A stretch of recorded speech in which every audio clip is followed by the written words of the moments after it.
Bismillahirrahmanirrahim. Assalamualaikum warahmatullahi wabarakatuh.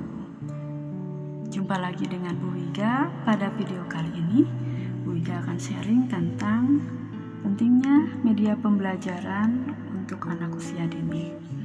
Adapun pada pembahasannya pada kali ini akan dibahas mengenai definisi dari media pembelajaran, kemudian prinsip-prinsip, kemudian dampak positifnya, juga manfaat media pembelajaran, jenis media pembelajaran, dan juga contoh-contoh dari media pembelajaran.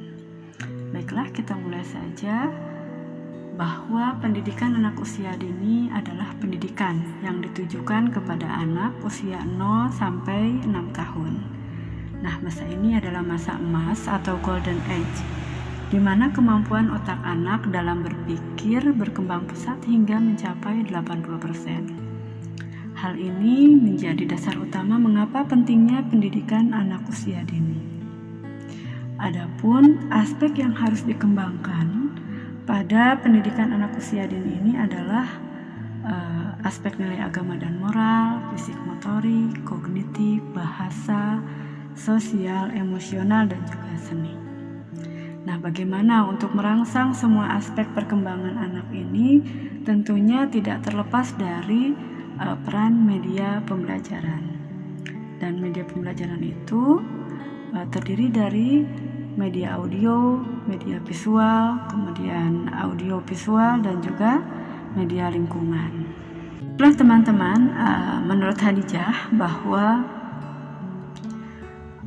media adalah segala sesuatu yang dapat digunakan untuk menyalurkan pesan dari pengirim pesan kepada penerima pesan, sehingga dapat merangsang perasaan, minat, serta perhatian anak usia dini sedemikian rupa sehingga proses belajar itu terjadi.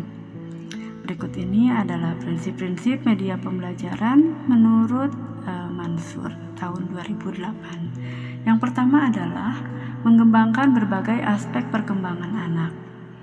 Kemudian yang kedua adalah bahan media pembelajaran itu harus mudah didapat. Kemudian yang ketiga, tidak menggunakan bahan yang berbahaya. Yang keempat, tentunya media pembelajaran itu harus menimbulkan kreativitas anak. Yang kelima, sesuai dengan tujuan dan fungsi sarana.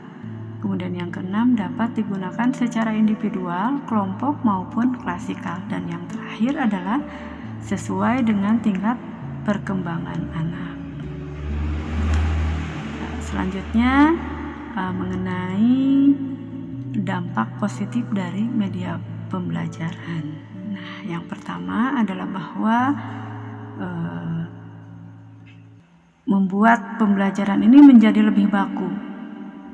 Kemudian dampak positif lainnya bahwa dengan adanya media pembelajaran menjadi menarik bagi anak. Kemudian lebih interaktif, waktu pembelajaran menjadi lebih pendek, kemudian kualitas pembelajaran juga dapat ditingkatkan.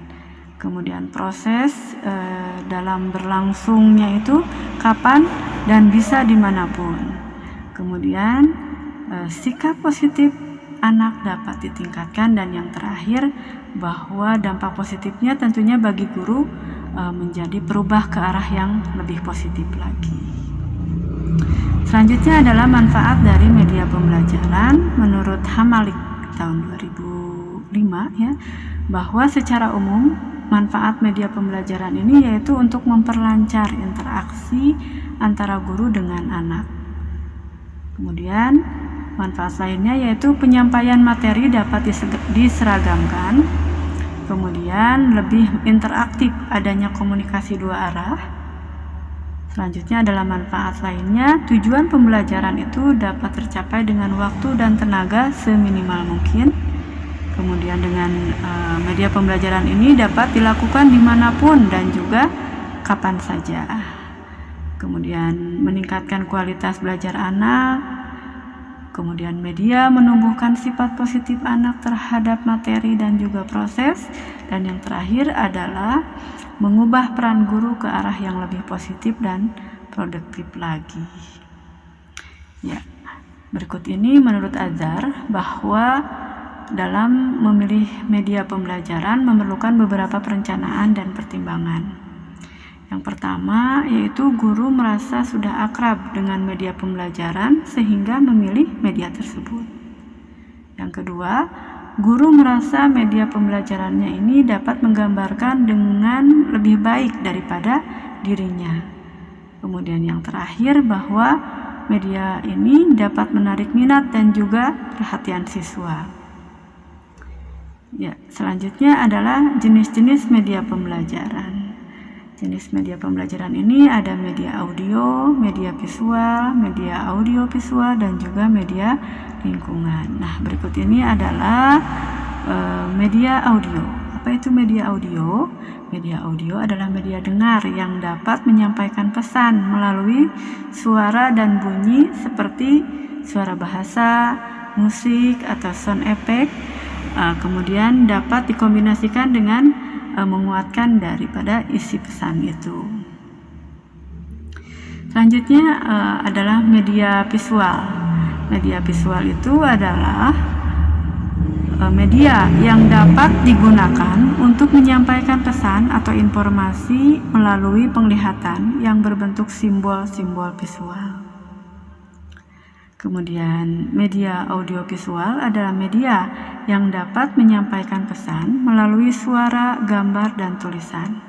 Media audiovisual ini dibagi menjadi dua, yaitu ada media televisi dan juga ada media film. Dan yang terakhir, teman-teman, adalah media lingkungan. Media lingkungan ini adalah suatu tempat atau suasana atau keadaan yang dapat mempengaruhi pertumbuhan dan perkembangan anak usia dini. Berikut ini adalah contoh-contoh dari media pembelajaran. Ada puzzle, kemudian ada kartu huruf, juga ada balok, kemudian ada boneka, ya, ada boneka jari, boneka tangan, dan tentunya banyak sekali jenisnya. Dan berikut ini adalah dikemukakan mengenai fungsi dari media pembelajaran, bahwa media pembelajaran ini dapat digunakan secara individual maupun kelompok, sebagaimana menurut Kemp dan Dayton, bahwa media pembelajaran dapat memenuhi 3 fungsi utama apabila media itu digunakan untuk perorangan, kelompok atau kelompok, yaitu pertama, fungsi media ini dapat memotivasi anak. Yang kedua, dapat menyajikan informasi, dan yang ketiga, memberikan instruksi. Manfaat bagi pendidik. Apa saja manfaat bagi pendidik? Yang pertama, bahwa media pembelajaran ini memberikan pedoman untuk mencapai tujuan, kemudian memberikan kerangka sistematis secara baik, kemudian memudahkan penyampaian materi, kemudian membantu guru lebih cermat dan teliti, membangkitkan percaya diri guru, dan tentunya yang terakhir adalah meningkatkan kualitas daripada pembelajaran. Nah, berikut ini adalah manfaat bagi anak-anak. Nah, yang pertama, dengan adanya media pembelajaran ini tentu saja meningkatkan motivasi. Kemudian memberikan dan meningkatkan variasi belajar, memberikan struktur materi pembelajaran, kemudian memberikan inti informasi kepada anak, juga merangsang anak untuk berpikir dan beranalisis, dan yang terakhir adalah dapat menciptakan kondisi dan situasi belajar tanpa adanya tekanan. Ya. Selanjutnya adalah bahwa media pembelajaran ini menstimulasi perkembangan fisik motorik, yaitu kegiatan-kegiatan yang dapat menunjang atau merangsang gerakan motorik halus dan motorik kasar. Contohnya adalah ada bola kecil, kemudian bola besar. Nah, itu adalah contoh daripada media pembelajaran yang dapat mengembangkan atau menstimulasi perkembangan fisik motorik anak. Selanjutnya adalah media apa saja yang dapat menstimulasi perkembangan bahasa. Perkembangan bahasa ini tentunya dapat distimulasi melalui kegiatan latihan berbicara, mendengarkan dongeng, bermain peran, dan membaca cerita bergambar atau cerita berseri. Contohnya adalah buku gambar, buku cerita, dan juga alat bermain peran. Selanjutnya adalah media pembelajaran ini menstimulasi perkembangan kognitif, yaitu dengan pengenalan ukuran, bentuk, warna, dan lain-lain. Contohnya adalah puzzle. Oke, selanjutnya adalah menstimulasi perkembangan sosial emosional, khususnya hubungan antara ibu, anak, keluarga, dan masyarakat. Dan yang terakhir adalah menstimulasi perkembangan seni, yaitu bagaimana media ini dapat menumbuhkan minat anak dalam bidang seni, baik yang berhubungan dengan tari, menggambar, melukis, dan juga mewarnai. Terakhir adalah menstimulasi perkembangan nilai agama dan moral, mengajarkan anak untuk disiplin, saling menghargai, dan menghormati orang yang lebih tua. Nah, terakhir bahwa media adalah alat yang tidak bisa dipisahkan dari proses pembelajaran pada pendidikan anak usia dini, karena sesuai dengan karakteristik anak usia dini, yaitu belajar melalui bermain. Bermain bagi anak usia dini memerlukan media pembelajaran agar melalui kegiatan bermain tersebut dapat menstimulasi semua aspek perkembangan anak, baik itu nilai agama dan moral, fisik motorik, kognitif, bahasa, sosial emosional, dan juga seni. Demikian mengenai pentingnya media pembelajaran bagi anak usia dini. Mohon maaf bila banyak kekurangan. Billahi bisabilhaq, fastabiqul khairat. Wassalamualaikum warahmatullahi wabarakatuh.